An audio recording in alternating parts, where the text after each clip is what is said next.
Alors, le ministre Maïga a dit ceci, je vous fais écouter. La sagesse de son Excellence, Monsieur le Président Abdelmajid Tebboune, président de la République algérienne démocratique et populaire, le 29 août 2024, je reprends. Nous saisissons également cette opportunité pour saluer et reconnaître la sagesse de son Excellence, Monsieur le Président Abdelmajid Tebboune, président de la République algérienne démocratique et populaire. Le 29 août 2024, lors d'une tournée dans le sud algérien, vous déclariez que la Libye, le Niger et le Mali sont des nations fraternelles que vous soutiendriez et non desserviriez. Le peuple malien n'a pas été surpris par ces propos qui indiquent éloquemment votre panafricanisme à l'instar de vos célèbres prédécesseurs, dont feu le président Abdelaziz Bouteflika, affectueusement appelé Abdelkader Mali. Suite à son établissement à Gao, et l'engagement des autorités maliennes à travers les actions suivantes. Offrir le territoire malien comme base arrière aux Moudjahidines, ouvrant ainsi un front sud. Participer aux affrontements armés contre le colonisateur français en déployant des combattants maliens aux côtés des Moudjahidines sur le territoire algérien pour défendre la liberté et la dignité des Algériens. Défendre la cause algérienne dans toutes les instances diplomatiques jusqu'au recouvrement de leur indépendance. Cependant, il est de notre devoir d'appeler votre haute attention sur les propos incongrus de vos collaborateurs, allant à contresens de votre souhait de promouvoir des relations harmonieuses avec vos voisins dans le Mali. Le 31 juillet 2024, le ministre algérien des Affaires étrangères déclarait que la crise malienne n'avait pas besoin de solution militaire. C'était un conflit entre frères. La solution ne peut être que politique. Au sujet de l'accord d'Alger, il a affirmé qu'il avait été bénéfique pour le Mali et avait préservé la souveraineté et l'intégrité territoriale du Mali. S'en départir par conséquent aura un impact négatif sur tous les acquis. En outre, le 26 août 2024, votre représentant permanent auprès des Nations Unies a déclaré, je cite, « Ce matin, j'ai appris par les médias qu'un drone a effectué une frappe dans le nord du Mali, tuant une vingtaine de civils. Ceux qui appuient sur la manette de ce drone n'ont de compte à rendre à personne sur ces frappes. » Fin de citation. De l'analyse des propos du premier, nous constatons une grave ingérence dans les affaires intérieures du Mali. En effet, la nature de la solution déployée par les autorités maliennes ne concerne que les Maliens. Depuis la fin de l'accord d'Alger le 25 janvier 2024, les Maliens n'expriment qu'un seul vœu le concernant, que son âme repose en paix. Monsieur le ministre des Affaires étrangères, l'accord est bien et belle mort. Vos incantations ne serviront pas à le ressusciter. L'amour. Vous me donnez l'occasion d'une part de vous réitérer que nul ne peut aimer le Mali plus que les Maliens, et d'autre part de vous rappeler que le Mali et son peuple ne seront pas des spectateurs face aux assauts et l'adversité. Pour chaque balle tirée contre nous, nous réagirons par réciprocité. Pour chaque mot employé de travers, nous réagirons par réciprocité. À bon entendeur, tant pis. Quant aux représentants permanents algériens, en plus d'offrir le gîte et le couvert, certainement avec de succulents plats de tchèque-chouka et de chorba, à des terroristes et des renégats en débandade, son rôle d'estafette désorienté ne contribue guère à la promotion des relations de bon voisinage. De ces propos, il ressort des accusations graves et infondées. D'une part, la qualification de la nature civile des victimes, à partir des médias, est aventureuse et diffamatoire. Et d'autre part, en affirmant que les opérateurs de drones n'ont de compte à rendre à personne, il alimente une campagne de désinformation contre le Mali, tout en soutenant l'idée que les voyantes forces de défense et de sécurité maliennes seraient incapables de piloter des drones. Il me plaît ici de rappeler que la montée en puissance des FAMA n'est pas une vue de l'esprit, mais une réalité tangible qui a permis de reprendre le contrôle de l'ensemble du territoire national. Concernant l'usage des drones, les opérateurs sont bien des Maliens qui agissent avec professionnalisme, à l'instar du reste des forces de défense et de sécurité maliennes, et traitent les cibles terroristes suivant des procédures conformes aux normes internationales. À titre de rappel, il y a quelques années, les acteurs de l'instrumentalisation des droits de l'homme, déterminés à ternir la performance antiterroriste de l'armée nationale algérienne ont mis en exergue la question subversive du qui tue qui. Aujourd'hui, nous sommes troublés que le représentant permanent algérien ait rejoint la tendance manipulatrice des droits de l'homme pour s'attaquer à l'armée malienne. Le Mali exige de ces deux énergumènes diplomatiques d'entrer dans l'histoire à reculons. Manifestement, ils ignorent tout à la fois de l'histoire entre les peuples frères du Mali et de l'Algérie et la contribution exceptionnelle du Mali à la guerre de libération algérienne, et certainement de la géographie, car ils considèrent à tort le Mali comme une wilaya, c'est-à-dire une province algérienne. Ouais. Je répète, le Mali exige de ces deux énergumènes diplomatiques qui cessent d'entrer dans l'histoire à reculons. Manifestement, ils ignorent tout à la fois de l'histoire entre les peuples frères du Mali et de l'Algérie et la contribution exceptionnelle du Mali à la guerre de libération algérienne et certainement de la géographie, car ils considèrent à tort le Mali comme une wilaya, c'est-à-dire une province algérienne. Je répète pour une dernière fois, le Mali exige de ces deux énergumènes diplomatiques qui cessent d'entrer dans l'histoire à reculons. Manifestement, ils ignorent tout à la fois de l'histoire entre les peuples frères du Mali et de l'Algérie et la contribution exceptionnelle du Mali à la guerre de libération algérienne et certainement de la géographie, car ils considèrent à tort le Mali comme une wilaya, c'est-à-dire une province algérienne. Monsieur le Président. Voilà. Je tenais à vous faire écouter cet extrait en particulier avant de vous donner mon analyse du discours, eh bien, que j'ai entendu en général. D'abord, le discours est construit sur un raisonnement logique. C'est un raisonnement qui part d'abord des origines de la crise sécuritaire que connaît le Mali aujourd'hui. Le ministre Abdoulaye Maïga, l'homme à la parole orthogonale, rappelle que la situation malienne aujourd'hui vient de la combinaison de deux facteurs. Des renégats maliens qui s'associent à l'organisation terroriste créée autrefois par l'OTAN au Moyen-Orient, appelée Al-Qaïda. Premier facteur. Deuxième facteur, la destruction de la Libye en 2011 par la coalition de l'OTAN, marquée par l'assassinat de Kadhafi. Destruction qui a été faite en coaction entre les puissances de l'OTAN, menées par Barack Hussein Obama des États-Unis, Nicolas Paul Stéphane Sarkozy de Naguib Boksha pour la France, David Cameron pour la Grande-Bretagne. Ils ont agi en bonne entente avec les deux grandes organisations terroristes, Al-Qaïda, créée dans les années 80 par la CIA pour combattre les soviétiques en Afghanistan, et l'État islamique, créé par l'administration Obama-Clinton, selon l'ancien président américain Donald Trump. C'est avec ces deux organisations terroristes que l'OTAN a attaqué la Libye, saccagé la Libye. Ce qui a permis à ces organisations terroristes de recevoir de l'argent, de recevoir des armes et une couverture médiatique complète, leur permettant d'envahir le Sahel, c'est-à-dire le Mali, le Burkina, le Niger, et de commencer à progresser sur le golfe de Guinée, c'est-à-dire sur le Nigeria, le Cameroun, le Ghana, le Togo, le Bénin, la Côte d'Ivoire, alors même qu'en même temps, les mêmes organisations attaquent le bassin du Congo et progressent vers le Mozambique pour imposer à tous ces pays africains d'accepter des conditions de bradage de leurs richesses fondamentales, leur or, leur pétrole, leur gaz, leur manganèse, leur coltan, leur lithium, leur diamant, leur bois, leur café, leur cacao, bref, maintenir l'Afrique en situation de déstabilisation permanente afin de forcer les dirigeants africains à se soumettre aux règles économiques des impérialistes de l'OTAN. Ce plan a été dévoilé et le monde entier le connaît.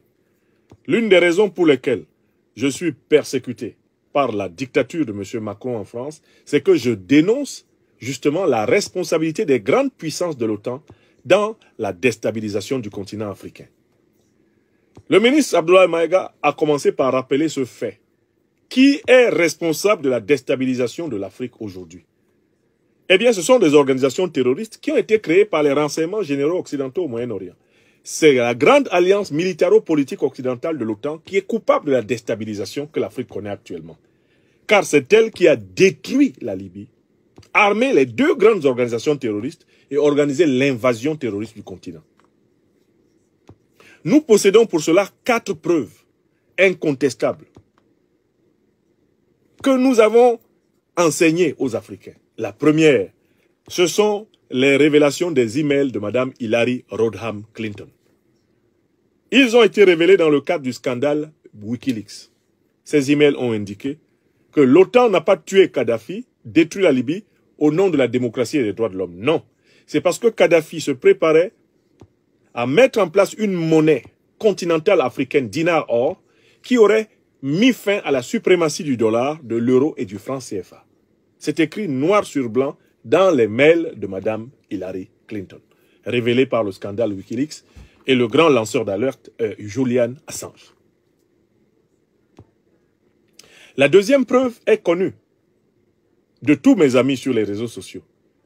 Je prends souvent un aveu de taille du fraîchement élu président français Emmanuel Macron, accordant une interview au Figaro au mois de juin 2017. Il affirme, je cite, « Nous, entre parenthèses, il parlait des Français, nous avons eu tort de faire la guerre contre la Libye, car il en a résulté partout des États sahéliens faillis et des groupes terroristes qui prospèrent. » Fin de citation. Nous, Français, nous avons eu tort de faire la guerre contre la Libye, car il en a résulté partout des États sahéliens faillis et des groupes terroristes qui prospèrent. Fin de citation. Dixit Emmanuel Macron, président de la République française.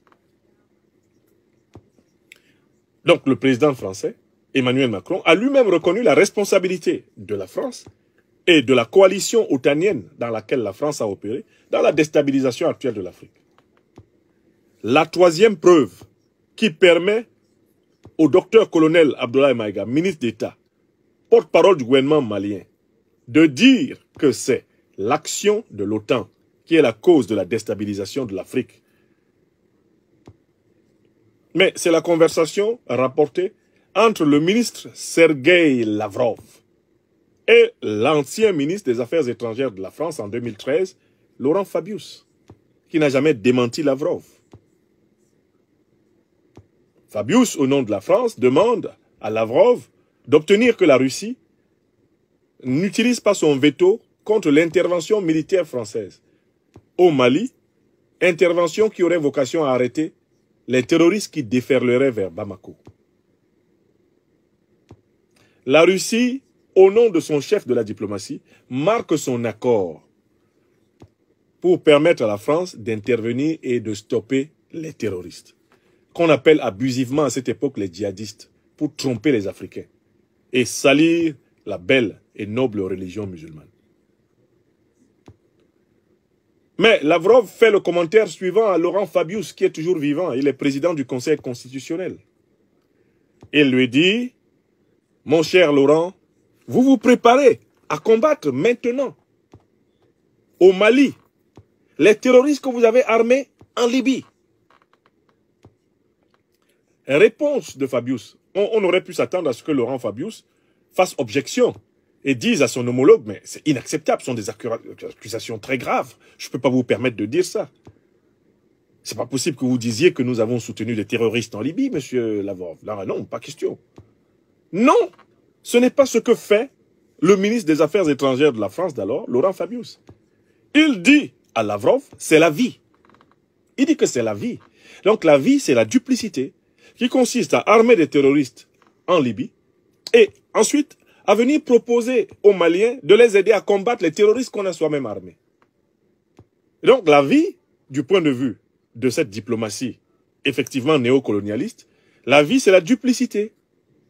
La vie c'est la tromperie, la vie c'est le double langage, c'est le double standard. La vie c'est l'art d'être un pompier pyromane. Pyromaniac firefighter. Is this life?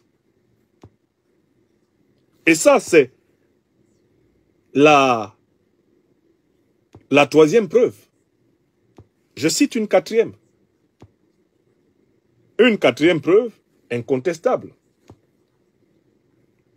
Mais ce sont les aveux, je cite souvent cette preuve-là, les aveux d'une enquête de France 24 publiée le 30 juillet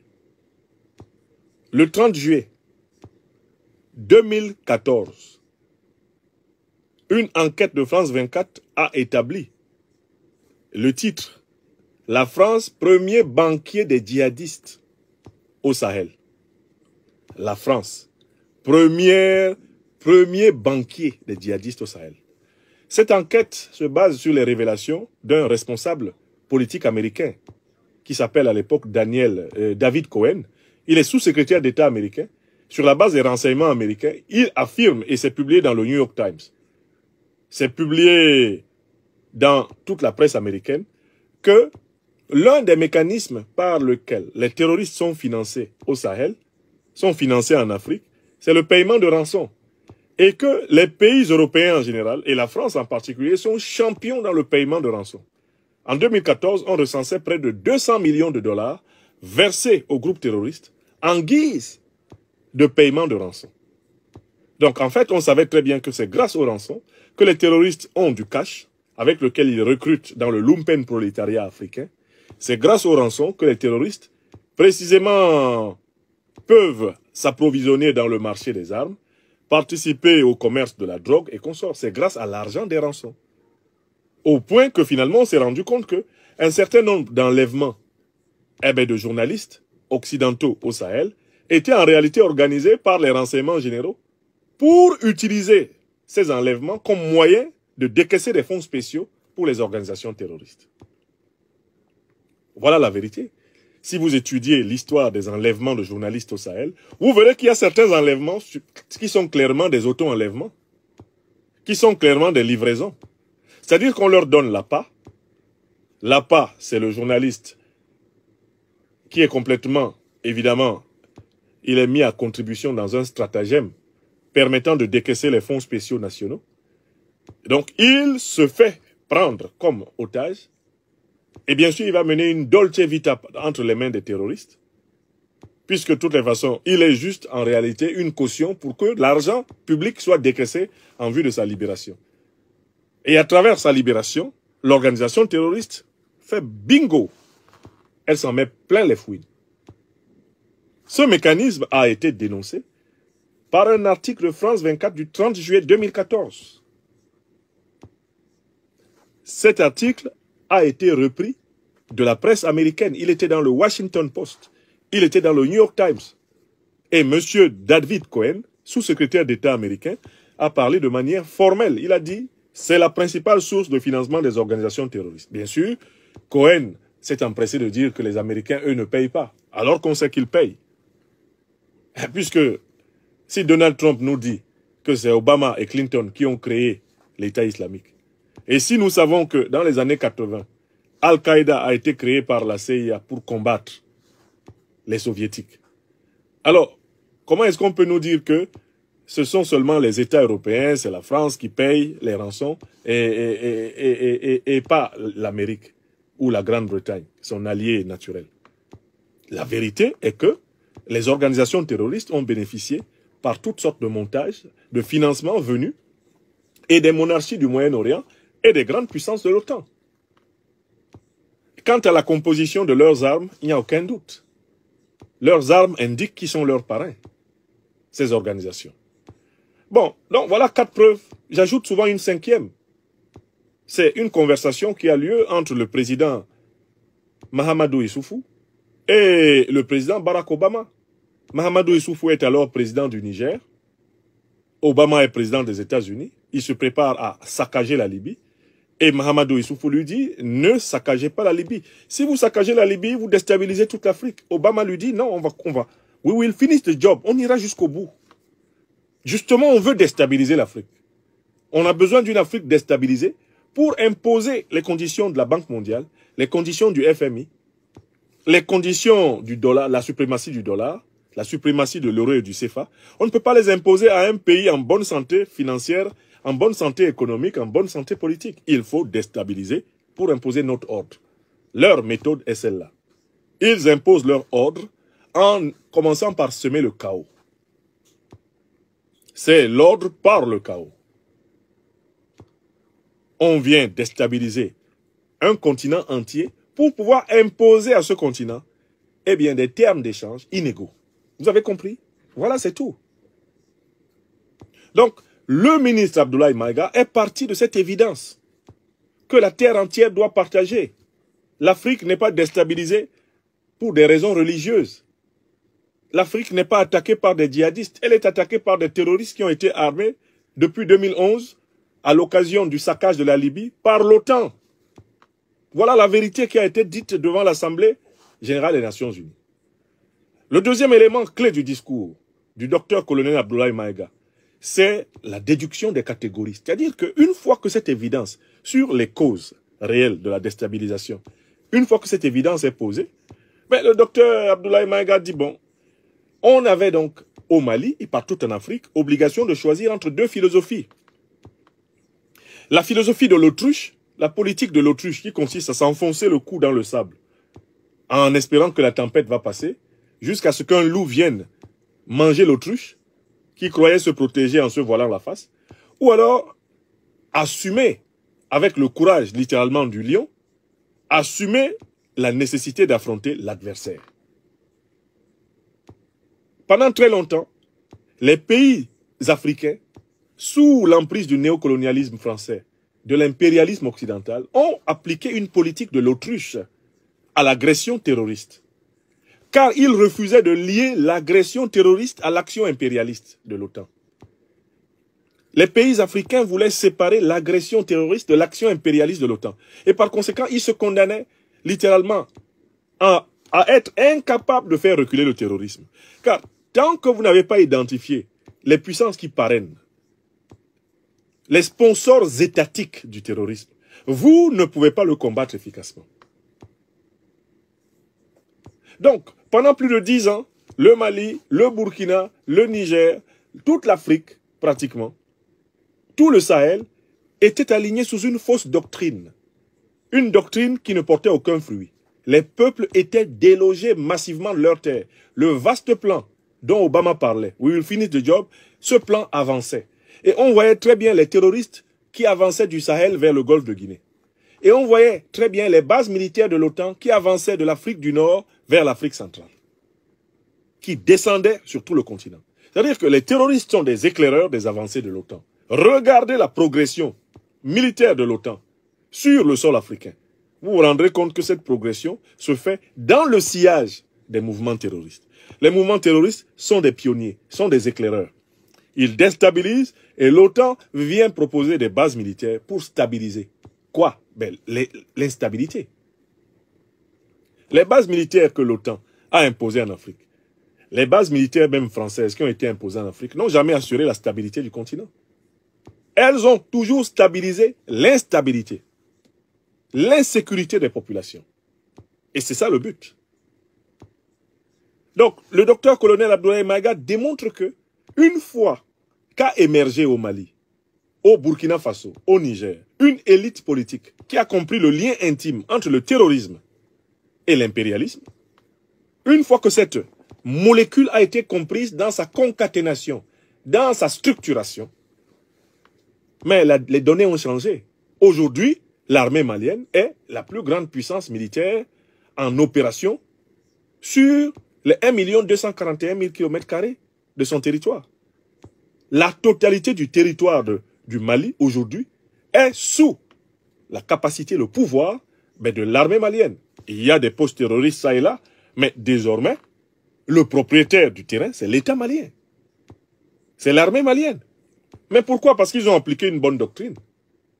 Ils ont décidé de ne pas coopérer avec les puissances qui ont parrainé justement l'invasion terroriste.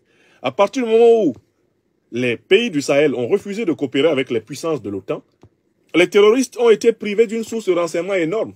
C'est que les officiers de l'OTAN étaient à l'intérieur des états-majors maliens, burkinabés, nigériens. Et par conséquent, puisque l'OTAN est la grande organisation parraine de l'invasion africaine, Ben, les groupes terroristes étaient informés en temps et heure de toutes les opérations menées contre eux. D'où l'inefficacité pendant 10 ans de toutes ces armées. Regardez une grosse armée comme celle du Nigeria. J'espère que vous comprenez pourquoi le Nigeria échoue à vaincre les groupes terroristes. Le Nigeria échoue à vaincre les groupes terroristes parce que ben, l'armée nigériane ne peut pas sécuriser les informations qu'elle a, puisqu'elle est sous la coupe de l'OTAN. Le renseignement militaire nigérien étant sous le contrôle de l'OTAN, l'OTAN étant l'organisation parraine de la déstabilisation de l'Afrique depuis 2011, il s'ensuit que les terroristes peuvent frapper au Nigeria à volonté, puisqu'ils sont souvent bien renseignés. Ils sont bien renseignés pourquoi? Parce que leurs parrains sont au cœur de l'appareil militaire du Nigeria. Donc les Sahéliens du Mali, du Burkina et du Niger ont simplement pris la décision de ne plus se confier à ceux qui ont tué Kadhafi, à ceux qui ont envahi la Libye, à ceux qui ont armé Al-Qaïda. Ils ont décidé de ne plus faire confiance aux puissances qui ont parrainé les groupes terroristes et qui les parrainent. Et le docteur-colonel Abdoulaye Maïga est venu simplement rappeler cela. Nous avons donc changé de doctrine au Mali, au Burkina et au Niger. Et c'est cela l'Alliance des États du Sahel. La confédération de l'Alliance des États du Sahel est née sur la base d'un changement de doctrine à propos de la lutte antiterroriste. On ne peut pas combattre le terrorisme avec des puissances qui l'ont installé. On ne peut pas d'un côté avoir les emails d'Hillary Clinton qui nous disent pourquoi on a tué Kadhafi et mener en Afrique noire une politique qui ne tienne pas compte de cette réalité. On n'a pas tué Kadhafi pour la démocratie. On ne l'a pas tué pour les droits de l'homme. C'était un mensonge. Comme les fameuses armes de destruction massive de Saddam Hussein étaient un mensonge. On a tué Kadhafi parce que Kadhafi empêchait les perspectives de recolonisation du continent africain par les puissances impérialistes occidentales. Voilà la vérité. À partir du moment où toi tu es dirigeant africain et que tu sais pourquoi on a tué Kadhafi, si tu veux servir ton peuple, tu ne peux pas te faire asservir par ceux qui ont tué Kadhafi. Tu ne peux pas. Je rappelle à ceux qui me cherchent côté YouTube que je suis sur YouTube, sur la page qui s'appelle Institut Afrique des Libertés. Institut Afrique des Libertés. N'oubliez pas de prendre d'abord un abonnement formel. Je ne parle pas encore de l'abonnement commercial, l'abonnement formel. Il y a aussi la page que j'ai lancée ces derniers temps, que vous connaissez, elle s'appelle Université libre de l'Afrique des Libertés. Vous la connaissez. Venez-y en attendant que YouTube me restitue la propriété de mon compte mail personnel et de la chaîne YouTube qui a été piratée par les mercenaires informatiques de la France-Afrique. J'ai fait toutes les procédures et j'irai jusqu'au bout avec le collectif d'avocats qui m'accompagne pour faire respecter mes droits. Alors, je reviens au sujet. La deuxième partie de la démonstration était faite. La doctrine de la libération africaine ne peut pas consister à mener cette libération en association avec des puissances qui ne veulent pas de l'Afrique libre, qui veulent une Afrique vassale, une Afrique néocolonisée, une Afrique qui restera sous la coupe du dollar, sous la coupe de l'euro et du franc CFA. On ne peut pas lutter contre les terroristes en s'appuyant sur ceux qui les ont amenés. Troisième étape de la doctrine, du discours, et qui m'a vraiment marqué, c'est quand le docteur-colonel Abdoulaye Maïga s'appesantit sur le cas algérien et dissèque le cas algérien. Alors, avec l'homme à la parole orthogonale, il faut toujours vous méfier quand il commence à dire beaucoup de bien de quelqu'un. Je connais mon type. Moi-même, j'ai senti, quand dans son discours, il commence à dire « Nous voulons saluer la sagesse du président Abdelmajid Tebboune », j'ai dit « Ouh là là !» La figure de style qui va s'imposer ici, ça s'appelle l'antiphrase. Quand vous entendez le docteur-colonel Abdoulaye Maïga dans un discours commencer par vous parler des qualités d'un homme, sachez que cet homme-là va connaître une déconvenue. Parce qu'en fait, la méthode malienne ici, elle consiste à souligner que l'homme revendique des qualités. Mais en fait, ensuite, dans un deuxième moment, en montrant qu'en fait, il ne les a pas. Certes, il les revendique d'un côté, mais en réalité, il ne les a pas. Ça vous rappelle comment a été traité le fameux chameau? Alassane Draman Ouattara? Je m'en souviendrai toujours. Le docteur-colonel Abdoulaye Maïga a commencé par dire « Nous tenons à remercier les sages conseils qui nous ont été prodigués par notre doyen, le président de la République de Côte d'Ivoire, Alassane Ouattara. Ce sont des conseils que nous appliquerons. Mais, sur le chemin de cette application, nous porterons une attention particulière au troisième mandat. Le troisième mandat. Le troisième mandat, c'est la magie. C'est là que l'antithèse commençait sur Ouattara Draman. Jusqu'aujourd'hui, Ouattara porte le nom de chameau après ce discours.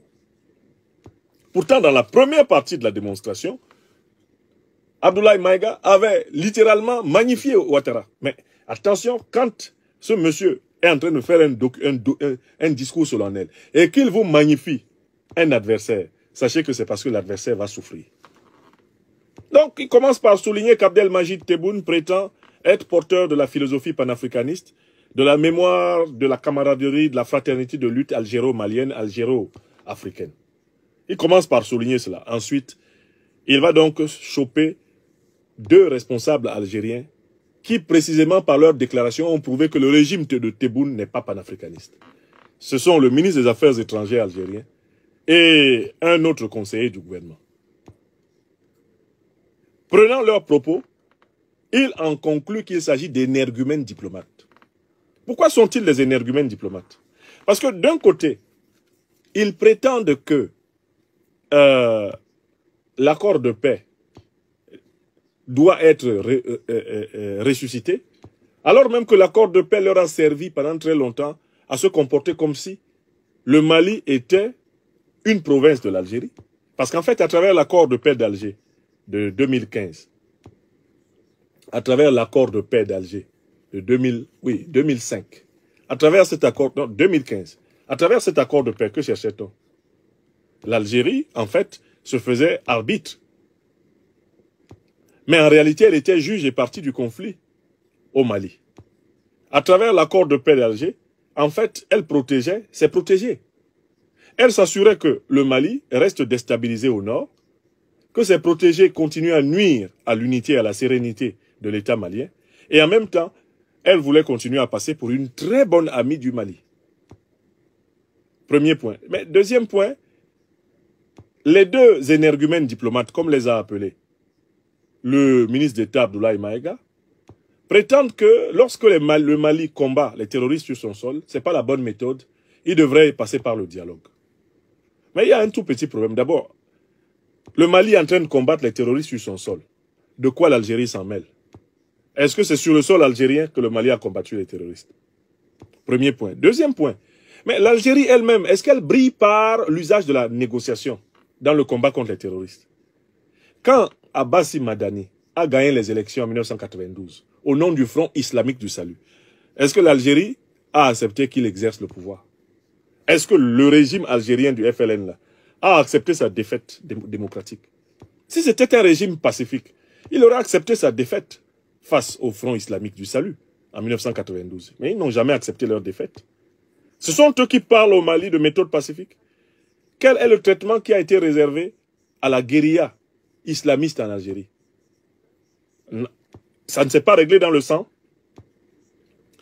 N'y a-t-il pas eu d'ailleurs de terribles bavures contre les populations civiles en Algérie, y compris de la part des forces de sécurité, dans le cadre de la lutte antiterroriste? Faut-il qu'on rappelle ici les histoires de tous ces prélats, ces prêtres assassinés, dont on se demande exactement qui tue qui, jusqu'aujourd'hui en Algérie? Donc voici un régime qui a brillé par sa brutalité envers le peuple algérien. Un régime qui bride l'expression souveraine des Algériens. Un régime qui est impitoyable envers ses opposants politiques en Algérie. Et qui vient donner des leçons de morale politique aux Maliens. C'est trop facile. Troisième élément important que souligne le docteur-colonel Abdoulaye Maïga, ministre d'État, porte-parole. Mais écoutez,